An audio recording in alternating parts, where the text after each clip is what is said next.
The US could become the odd market out in the EV success story. Electric vehicle adoption is up in all regions, but there's growing concern America could be a roadblock for the industry. EV uncertainty. With just 2 months left in 2023, it's a good time to take stock of where things stand on global electric vehicle adoption. There's plenty of good news. EVs are headed for over 14 million sales this year. That's up 35% over last year's total. Yet another record for the industry. China is driving the increase. The nation is firmly in the mass market phase of adoption, with battery-powered vehicles making up 38% and 32% of passenger car sales in August and September, respectively. So taking a moment here, this is accurate and important, and also unsurprising. For those who don't know, China is the world's largest and most important automotive market.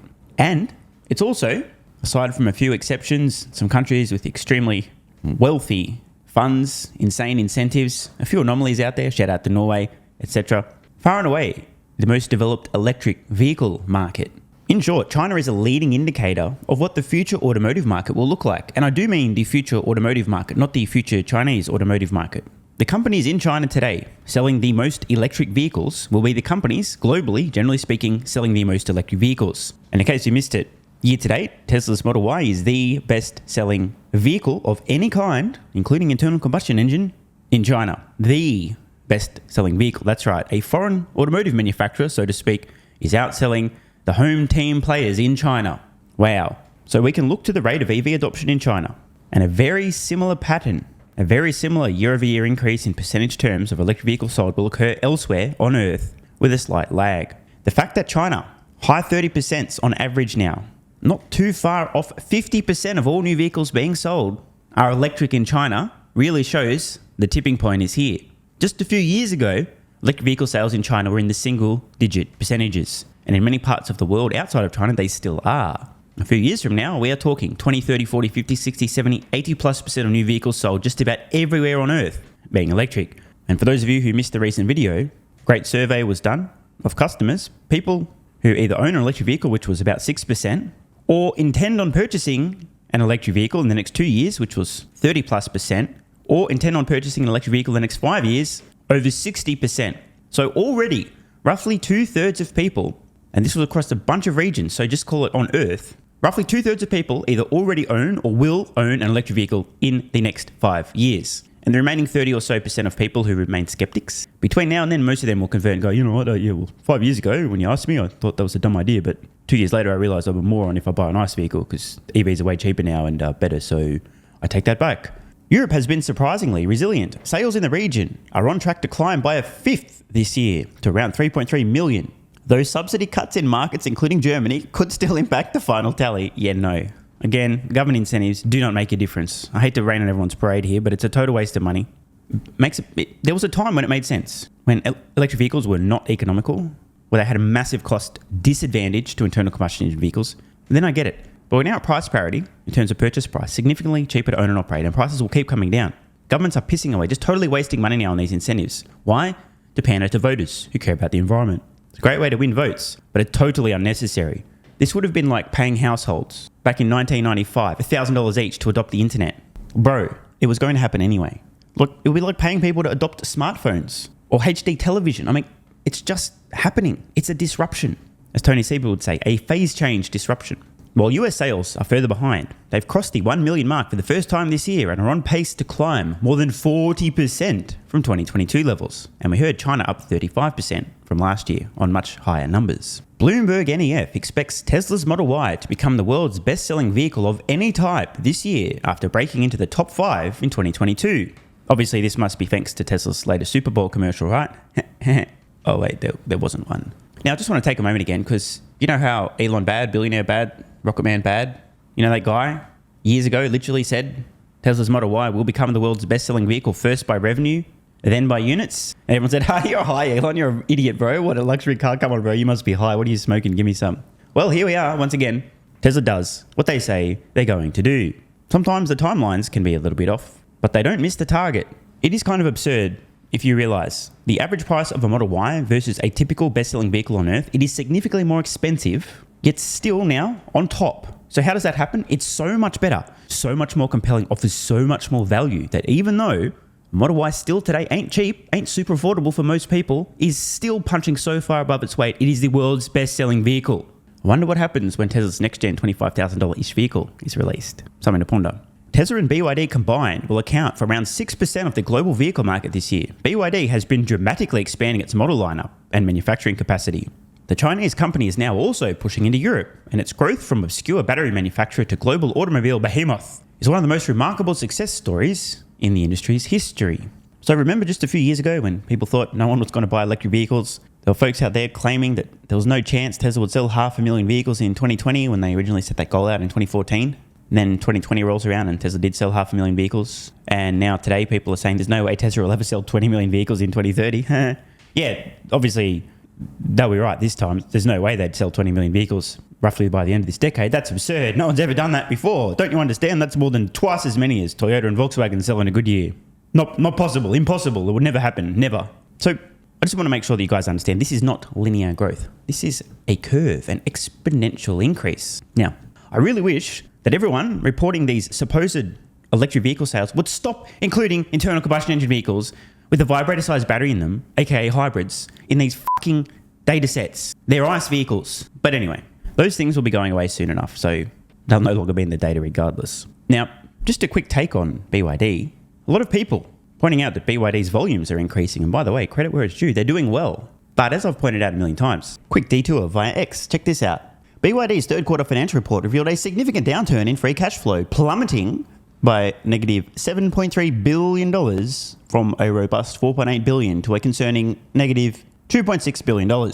This drastic drop, disclosed by the company today, was primarily propelled by a staggering contraction in operating free cash flows, plummeting by over $7 billion, despite a relatively modest increase of $200 million in capital expenditures. Now, these figures underscore a challenging quarter for BYD. Now, why on earth would BYD suddenly have gone from making some money, not a huge amount relative to the number of vehicles they're selling, to barely making any money? Oh wait, that's right, because Tesla does not exist in a vacuum. You know how Tesla keeps cutting prices, and I keep saying Tesla doesn't exist in a vacuum, and people keep saying, what are you talking about, bro? Tesla needs to advertise more. Don't you understand? They could just sell their vehicles for higher prices if they... Well, here's the problem.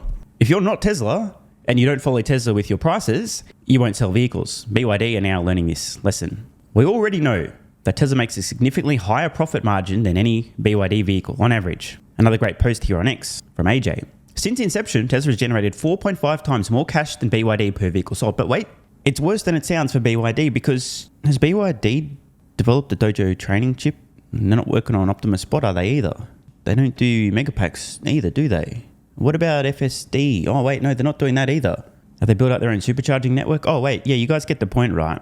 Let's read this. In 2003, Tesla and BYD were founded. Despite selling 44% fewer vehicles since inception, by the way, for those who don't know, BYD previously sold both battery electric and ICE vehicles, now pure EVs. Tesla generated 2.5 times more free cash flow, indicating a per vehicle cash generation 4.5 times higher than BYD. But remember, Tesla's been investing aggressively in a bunch of things that a lot of analysts on Wall Street say, well, doesn't exist yet, therefore can't put it in my spreadsheet.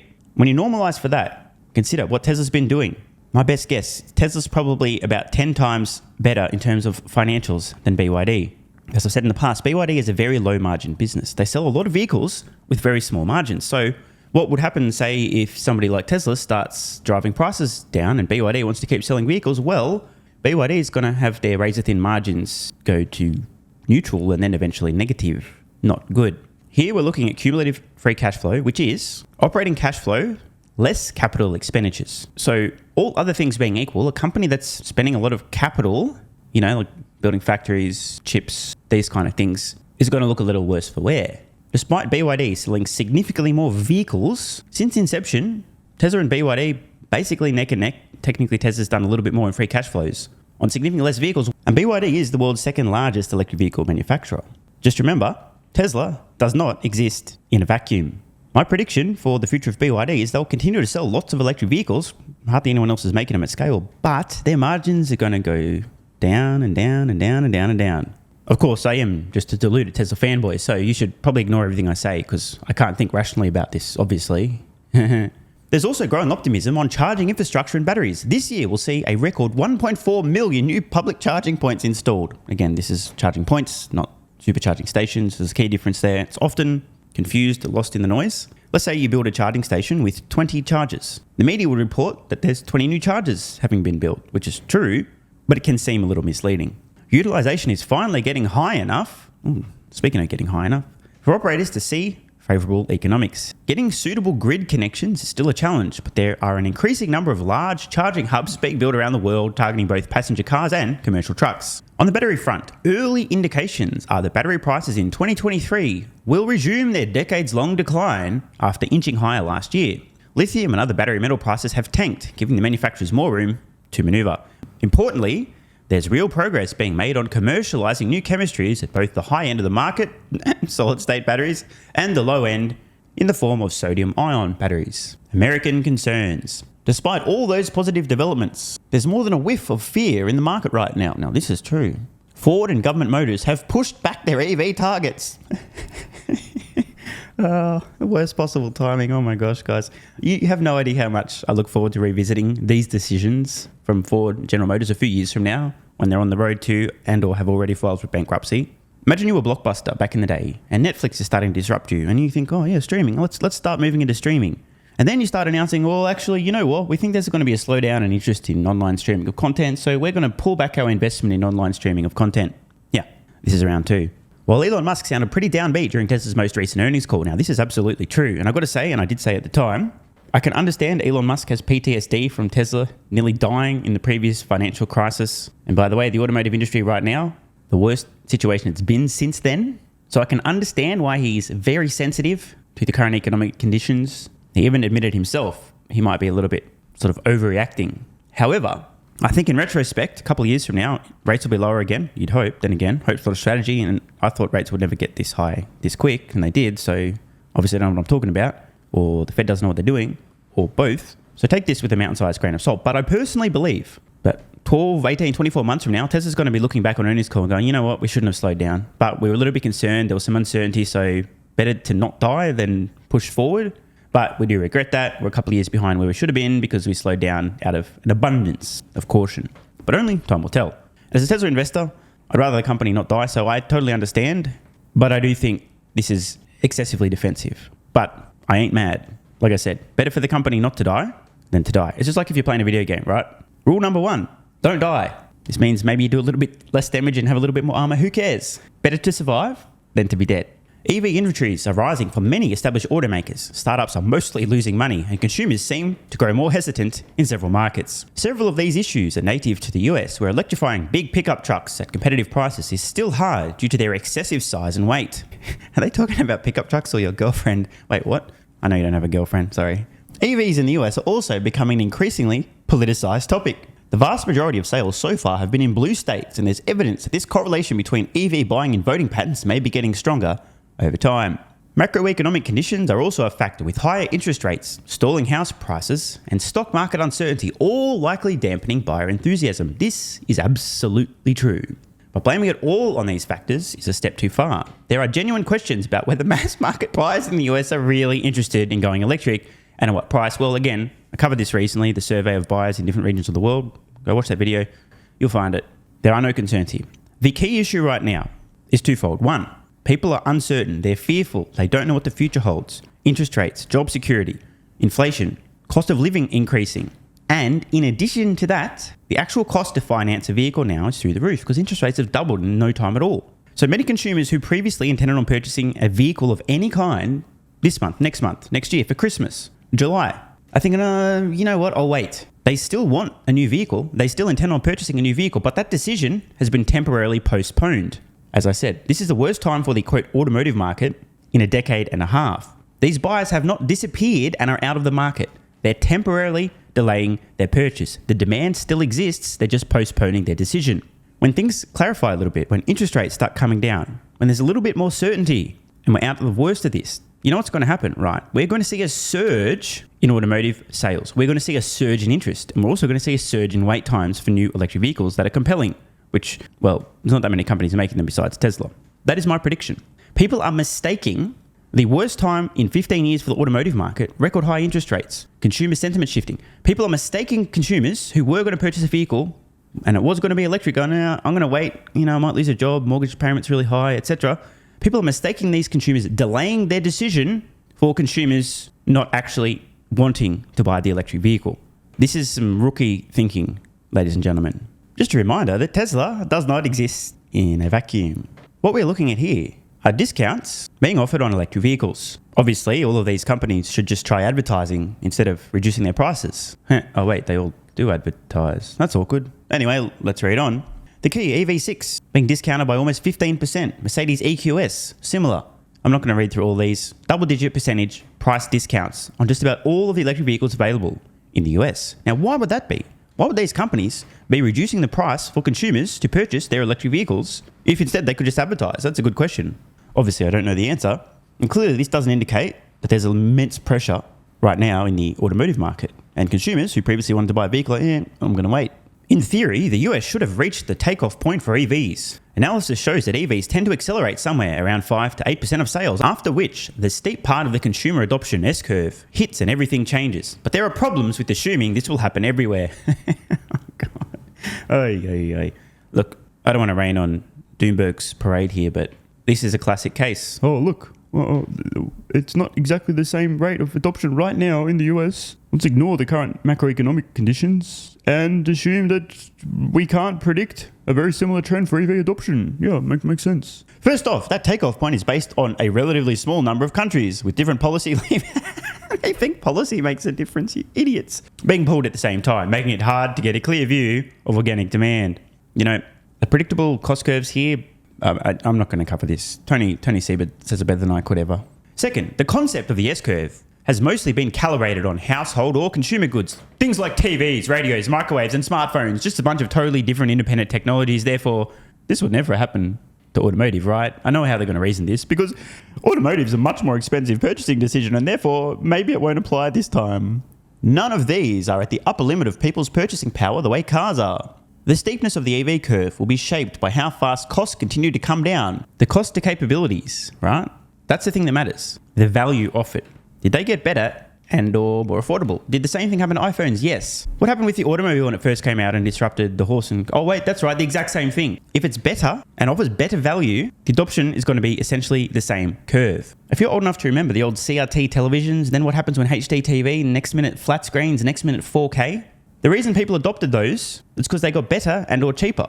Now, the truth is, the cost of a high-end television today has barely changed. It's just what you get, the value, has increased massively. Lastly, most of the literature on how fast consumer products get adopted is derived based on their share of the total stock of something, not their share of new sales in any given year. This is quite different for cars because, while plug-in models will be around 18% of global vehicle sales this year, firmly in the early mass market phase, they're only 3% of the total vehicles on the road.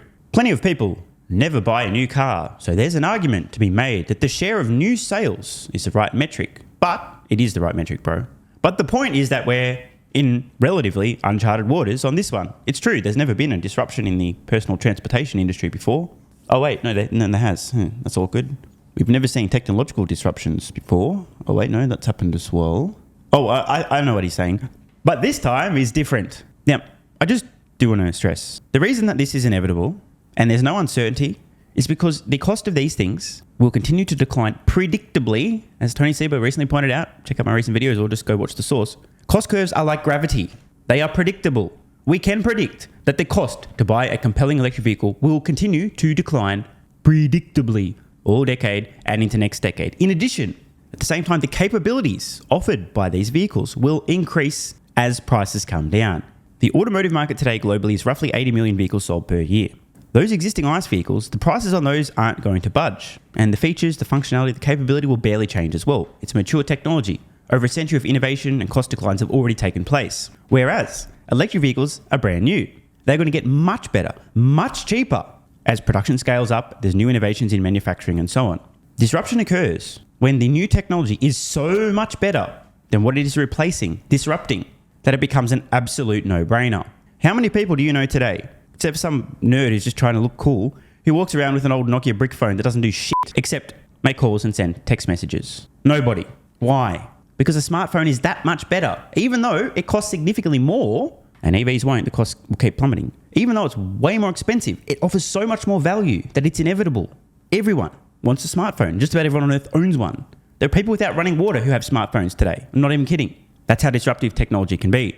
The same thing is true of electric vehicles. Again, as Tony Seba points out, an electric vehicle, many people, many folks, especially the folks over at Bloomberg here, think an electric vehicle is simply a caterpillar with wings as opposed to a butterfly. It's not the same thing as what it is replacing. It really puzzles me, okay? It is late 2023 and we're still seeing content here. Most global EV adoption forecasts were revised up over the last 5 years, including BNEF's. If the US market stalls, the next few years could see some of the most optimistic projections being lowered for a change. Fat chance, bro. Even the most optimistic projections are still way too low. It's crazy. People just don't get exponentials. They don't get disruption. Even some of the more aggressive estimates, like really aggressive, are thinking maybe 50% of all new vehicles at the end of this decade being electric. It's going to be way more, way sooner. Again, I mean, if 62% of surveyed people intend on purchasing an EV in the next 5 years, 5 years from now it's 2028, and that's now, and 6% already own, so it's basically 70% of people already intend on buying an EV in the next 5 years. By 2028, if all of those people end up purchasing an EV at 70%, but between now and then, many of the people who are currently skeptics will also convert. We're looking at 80+% of all new vehicles being sold before the end of this decade being electric. And it's not because EVs are better for the environment. It's for economic reasons. If only I knew a company that was profitable at scale, producing the most compelling, safest, and technologically advanced electric vehicles on Earth. I sure would love to buy some of their stock. Sounds like an opportunity considering that electric vehicles today are just a fraction of all new vehicles sold. And a decade from now, there'll be pretty much all new vehicles sold. It'd be even better if that company had an unassailable cost advantage as well and were dictating terms regarding pricing in the entire automotive industry. That would be an opportunity, at least in my uninformed opinion. Want more content? Early access? Bunch of perks? Click the links in the pinned comment. Athletic Greens AG1 has given me a massive, meaningful boost in energy, allowing me to do a lot more every day, including using my brain more and using my body more. I highly recommend you guys and girls check it out. Athletic Greens AG1 is an excellent way to fill in nutritional gaps. It's got 75 high-quality vitamins, minerals, and whole food source nutrients, plus prebiotics and probiotics and digestive enzymes and adaptogens to help you deal with stress. Plus, if you click the link in the pinned comment or head to drinkag1.com/SMR, you can get yourself a 1-year free supply of vitamin D3 and K2. But don't take my word for it. Here's what some of you guys and girls have to say. AG1 has changed my life.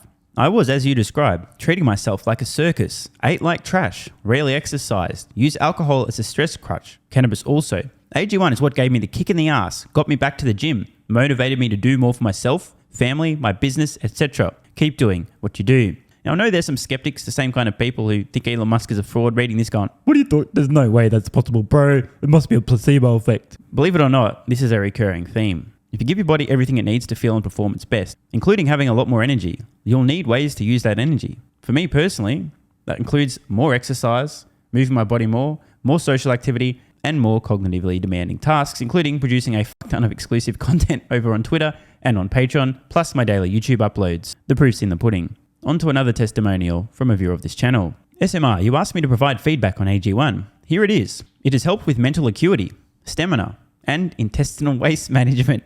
Can't read between the lines. Certainly helps with regularity and digestion. That's what the digestive enzymes are for. It has also dramatically reduced my cravings for sugar. You guys need to stop eating sugar. It's fucking poison. I'm 50, 5'9", and overweight, aka a fat motherfucker. I think that's a technical term for overweight, isn't it? Is it fat motherfucker or obese? I can't remember. I average 100 hours a week in the West Texas oil fields as a safety supervisor. Jesus Christ, dude. No wonder you're struggling to keep your weight under control. 100 hours a week. Brutal. It has helped me lose weight. It is not an appetite suppressant. It can help fat people suppress cravings, and motivation to be healthier is critical for changing your diet. Love you, brother. Again, this is a great point. It's something people really don't seem to grasp. If you have more energy, everything becomes easier. It's like turning on easy mode for life. A few years ago, before I was taking AG1, my health was trash. I was struggling to get through the day, had afternoon fatigue. The last thing I wanted to do was either use my brain or move my body. Didn't have the energy. Now, my biggest struggle every day is figuring out ways to use that energy. I'm exercising way more, doing a lot more with my friends and family, and of course, my work output has increased substantially. And you can fact check me. Check out the average length of my videos I was posting to YouTube 3 years ago. Need I say more? And one final testimonial. Love this one. Okay, here's the deal for me with this AG1 shit. I'm 41 years old and not the type to eat, drink, smoke, or sleep healthy, so I was skeptical. That being said, here's what I experienced. Day 1, meh. Day 2, afternoon fatigue was about 45 minutes late. Day 3, 0 afternoon fatigue. Day 4, 0 afternoon fatigue plus extra energy. Day 5, again, 0 afternoon fatigue plus energy, wondering, what the fuck, really? See, this is the thing, right? The results for many people are just almost too good to be true. This is the same experience I had. My afternoon fatigue just vanished out of nowhere. I'm like, wait, what the fuck? Why am I not tired in the afternoons anymore? Surely it's not that AG1, is it? Turns out it was. Day 6 and 7, same thing. Day 8, same thing. Plus, I had the want to get things done around the house that I normally would slack off and not get done. Again, the point, extra energy, you'll need to use it, you'll find ways to use it. Day 9, 10, and 11, and today is day 12. I fucking love it. So however you managed to get me to buy it, I'm so glad you did. Thank you so much, SMR. It really changed me so far. Guys, this shit really works. Just try it. By the way, this is the reason I continue to relentlessly promote AG1. A lot of people get real fucking mad in the comments. Oh my God, Snake Oil Salmon's sold out. Oh my God, he's a scammer. This is fraud. But constantly, I'm pretty sure everyone making these comments is also currently short Tesla stock. I'm not particularly concerned about people having a negative perception, those folks suffering from small brain syndrome, still living in my bum's basement syndrome, etc., writing mean comments, claiming AG1's a scam or it doesn't work. I mean, bro, when I get feedback like this is what keeps me going. And remember, there is a 90-day money-back guarantee. There's nothing to lose here. Just try this stuff for a month, and if you don't get these results, get your money back. See, it's a literal no-brainer. It's an IQ test at this point in time. Testimonial after testimonial after testimonial like this. Get your money back if it doesn't work. Just try it for a month, and if it doesn't work, get your money back. Today's the day. It's finally time. Be like this guy who was a massive skeptic, but finally, after 1,000 promotions in a row, caved in, tried AG1, and has results like this. Head to drinkag1.com/SMR or click the link at the pinned comment, and please, let me know how you're feeling in a few weeks' time. Now, if you'll excuse me, time to put my extra energy to good use. I'll be recording some more exclusive content for Patreon and my Twitter subscribers. So click the links in the pinned comment. See you over on Twitter and or Patreon. And don't forget to grab your AG1. Love ya.